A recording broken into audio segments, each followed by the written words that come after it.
Footballer পিকে বন্দ্যোপাধ্যায়ের বাড়িতে ঘটে যায় খুনের ঘটনা। মদের আসরে কোপ তুলকালাম কাণ্ড প্রাক্তন ফুটবলারের বাড়িতে। হোলির পরদিন সল্টলেকে সকাল সকাল শোরগোল। প্রাক্তন ফুটবলার পিকে বন্দ্যোপাধ্যায়ের বাড়িতে ঘটে যায় খুনের ঘটনা, যার জোরে গোটা এলাকায় চাঞ্চল্যকর পরিবেশের সৃষ্টি হয়েছে। সূত্রের খবর, কেয়ারটেকার ও ড্রাইভারের মধ্যে তর্ক বিতর্ক থেকেই প্রাক্তন ফুটবলারের বাড়িতে ঘটে গেল হারহীন ঘটনা। আরও জানা গেছে, পিকে বন্দ্যোপাধ্যায়ের বড় মেয়ে পলার 5,000 টাকা চুরি হওয়া নিয়েই অশান্তির সূত্রপাত হয়েছে। জানা যায়, প্রয়াত ফুটবলারের বাড়িতে বর্তমান 5 জন কাজ করেন। বরুণ ঘোষ পিকে বন্দ্যোপাধ্যায়ের গাড়ির ড্রাইভার ছিলেন, গোপীনাথ মোহরি বাড়ির কেয়ারটেকার। এরা দুজনেই এই বাড়িতে থাকতেন। এছাড়া ছিলেন 3 জন মহিলা পরিচারিকা। ঠিক কি হয়েছিল দোলের দিন?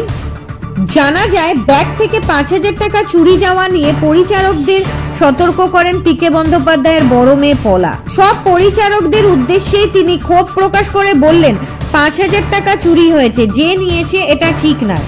তারপর শুক্রবার দোলের দিন একসঙ্গে মদ্যপান করতে বসেন বাড়িতে থাকা 2 জন পরিচারিকা। সূত্রের খবর, সেখানেই পুরনো কথা উঠে ঝামেলা তৈরি হয় বরুণ ও গোপীনাথের মধ্যে। মুহূর্তের কথাবার্তা পৌঁছায় রক্তাক্ততিতে। এলোপাথারি ছুরি দিয়ে আঘাত চলে মুহুর্মুহু।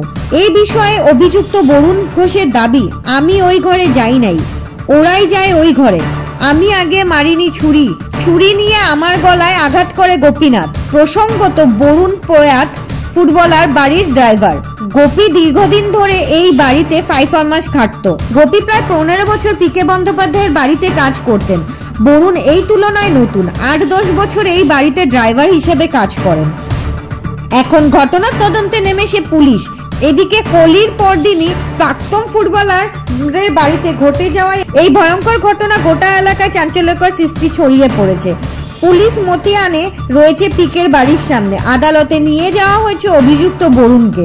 এখন অপেক্ষা শুধু প্রশাসনের সিদ্ধান্তে। News desk report, Sanjida reality.